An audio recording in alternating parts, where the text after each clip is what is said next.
started doing this again because I really liked going through my letterbox and talking about all of the movies that I watched. So I kept a very careful list of all of the movies that I watched this month, and we're gonna go through them, give you my thoughts, my ratings, and yes, I have already started a list for September. Okay, so hopefully you enjoy these videos. If you do, give me a thumbs up. Let me know what movies you have watched, and again, please leave your suggestions of movies that you think that I would like to watch down below, because I am making a list based off of your suggestions, and we're gonna go through them. Starting out at the top of the month, I watched A Quiet Place 2. I rated this 3.5 stars. I enjoyed it. I thought it was a good horror movie. I loved the beginning. I think it is like one of the very best horror movie starts to a movie. I liked the first one better. I think that's kind of the consensus among people who have seen both movies. The mission of the movie was just a little bit too simple. The first one seemed higher stakes for me. Then I watched The Town. I have seen this already, but it was a rewatch. I rated it 4 stars. I love a good like heist movie. I'm a big like Oceans kind of person, which I also watched. Is that on here? I can't remember if this was his directorial debut or if it was Argo or if there was like some smaller film that I'm not totally aware of, but it's just so good. It's so good. It has like the interpersonal relationships. It has a lot of risk. It's one of those movies that just, it keeps your attention even when it's a little bit slower because the stakes are really high, and I enjoyed watching it. Then I watched Tell Motel. I rated this 1.5 stars, which is slightly lower than the common rating of 2.5 stars. So this let me just read you the excerpt as to what this is about. Dirty little secrets, what is this, Pretty Little Liars, are exposed when 5 friends become stranded at an abandoned motel haunted by dark secrets of its own. And it's not good. It is, I would say, not good enough to be one of those movies that you could watch with friends while having a drink and just have it on in the background and then kind of tune in and make fun of it, and it could be one of those fun movies. But just, it was convoluted. It was one of those things that like, it could have been a very simple horror movie. It could have had a very simple premise. You're in a haunted motel. But it added too many like layers for a bad movie. Like, it could have been fine if it stuck to like one thing, but I think it was trying to be more than it could handle being, and it just ended up being like a fucking mess. The Cabin in the Woods. I understand that we are no longer fans of Joss Whedon. I will, however, continue to love the work that he did. Buffy the Vampire Slayer is one of my absolute favorite shows of all time, as is Angel.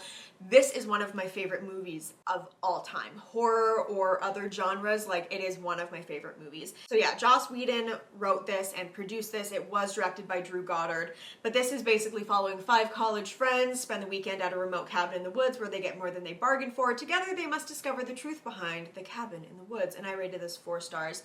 I should bump it up because it is truly like a perfect horror movie, because this is very much kind of like a more serious Scream for me, because it definitely leans on like horror movie tropes. Like, you even see through the movie like, well, we needed to make her dumber, so we made her a dumb blonde, and we needed to make him more of like a butch, like annoying frat guy, but you see at the beginning of the movie that that character is actually really intelligent and very kind, and like they just have to make these people fit these tropes that are very traditional for a reason that you don't necessarily see coming. I watched this with my boyfriend. It was the first time that he had seen it, and the whole time I was like buzzing because I fucking love this movie. It always puts me in such a good mood because it's so good.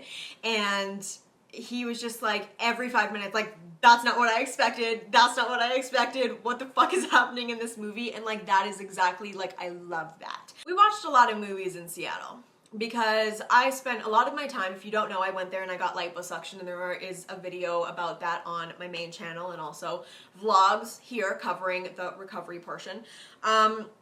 But I spent a lot of my time with my mom in the room watching movies while I was on my pain medication and my antibiotics and laying in bed just being like, ow.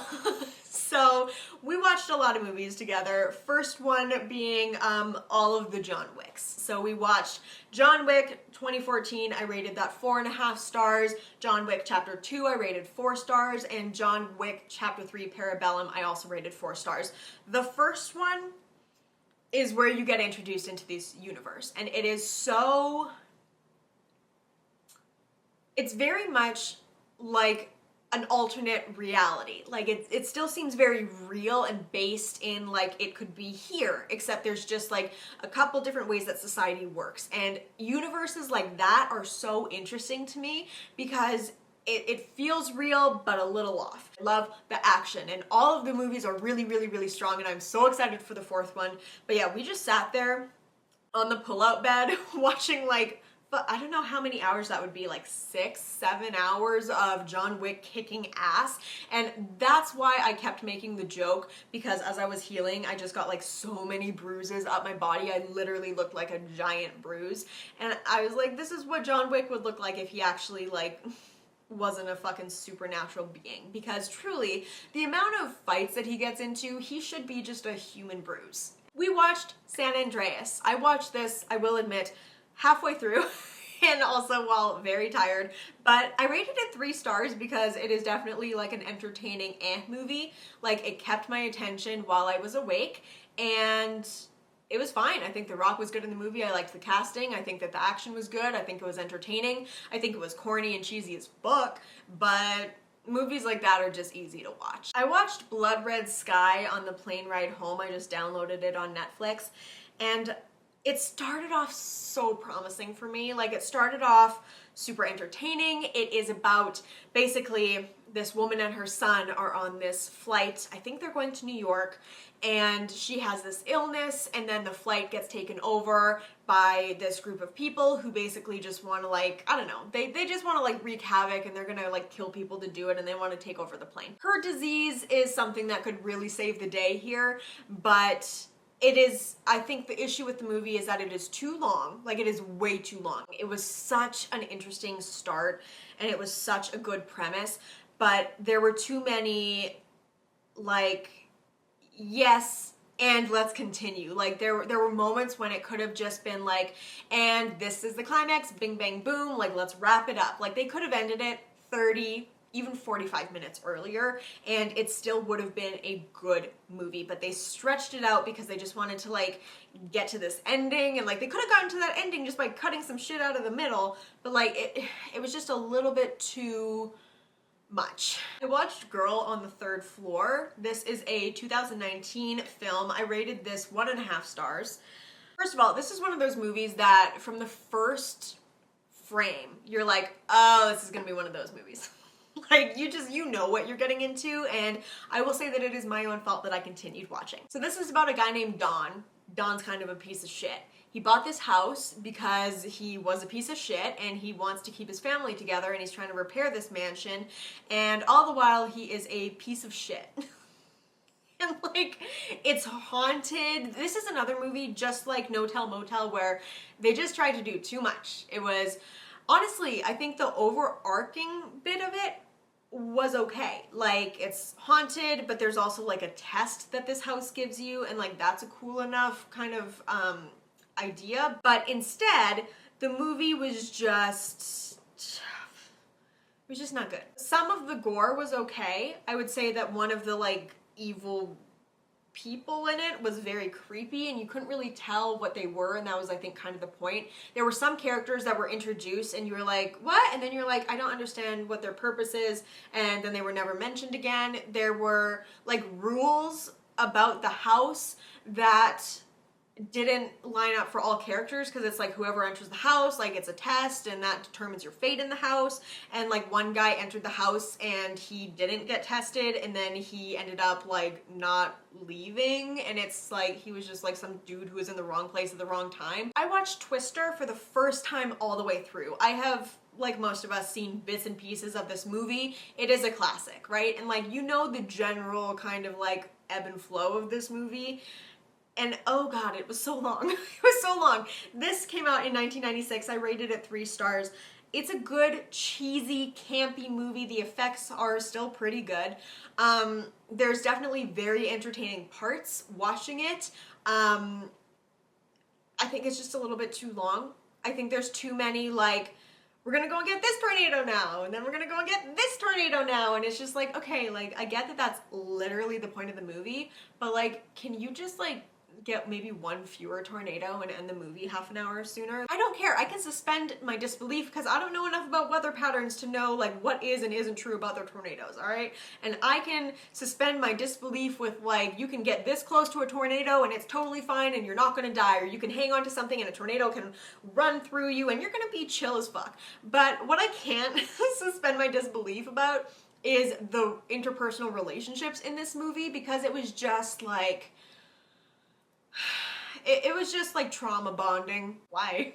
You literally spent the whole movie hating each other, and then you accomplish like one thing and you're like, oh yeah, we love each other, I forgot. And then I watched Simon Amstell Set Free, his comedy special. It came out in 2019 on Netflix, and I really liked it. I watched it while I was walking on my like treadmill because my fucking ankles have been so swollen. Like, basically it takes a couple months for all of the swelling to go away after lipo. And so I've been walking on my treadmill every day for a couple of kilometers just trying to like kind of work it all out. And I rated this 4 stars because it had me laughing and it had me forgetting about the fact that I was like so tired, and it was thoroughly entertaining. I really like this style of comedy where it is kind of stories and not necessarily like in your face comedy. Some of it's very like depressing, some of it is very just like talking about the human existence, and then some of it's just like really fucking out of left field, and I enjoy it. It is definitely kind of like in the pocket of versions of comedy and stand-up that I enjoy. Finishing off, we watched Wrong Turn. This came out in 2003. It's got my girl Eliza Dushku in it, and I fucking love her. She was obviously Faith in Buffy. She was also in Bring It On, and she's just a fantastic, like, badass bitch. I liked this movie way more than I thought I was going to. I've seen it in like the you should watch this, and I was always like, oh, that looks fucking stupid, because I don't like chase movies. I don't like horror movies where somebody's like running and trying to escape somebody. I don't like it. I don't like it. It makes me feel claustrophobic, and I hate that. This movie was really good. It was a very, very simple premise, all right? You have these people who are lost in a forest. Then you're getting chased by, well, how do they describe them? 3 cannibalistic mountain men who are grossly disfigured by generations of inbreeding. So, yeah. And it works. It works. It is a good horror movie because you have all these different locations, all right? You also have these characters that they die off quickly enough. You can tell who's gonna die first based off of like the development that they get. But they also, you learn enough about them that you're like, okay, I want them to survive. The relationship seems to be appropriate for the level of trauma involved. The stunts are cool, obviously not realistic, but very cool, and it keeps you interested. The kills are really cool. The mountain men look fucking gross, and it's just like, it's a movie where you're just kind of like at the edge of your seat a little bit, and there's suspense, and like, yes, it makes you feel a little claustrophobic, but you also have moments of like, okay, like, we're fine. And then it comes back up again. And I really liked the pacing of it. This seemed like a totally like appropriate length for a movie. And it's obviously not like an award-winning horror movie. It was very simple, but I think the acting and everything was solid, and I think the premise was solid, and it was entertaining to watch. But that is it. That is all of the movies that I have been watching over the past month. You can't add TV shows to Letterboxd, at least not from how I've tried, and I've been watching a lot of like Married at First Sight, 90 Day Fiancé. Also been going through a lot of Buffy, because coming back from vacation, I always get into this like kind of like mini depression, and Buffy is my comfort show, so I've been rewatching starting from like season 2, and I'm pretty far back into it. So we're gonna do a Buffy rewatch, and I'll probably do my next big like Buffy tier ranking video for season 4 once I actually am rewatching season 4, because then I'll just get a really fresh perspective. But that is it. Let me know everything you guys have been watching. Subscribe to my main channel if you want to see the lipo video, and I'm gonna have an update video coming up very soon. I have obviously vlogs here if you guys want to see the whole like healing process and everything, but that is it. I will see you very soon. Bye guys.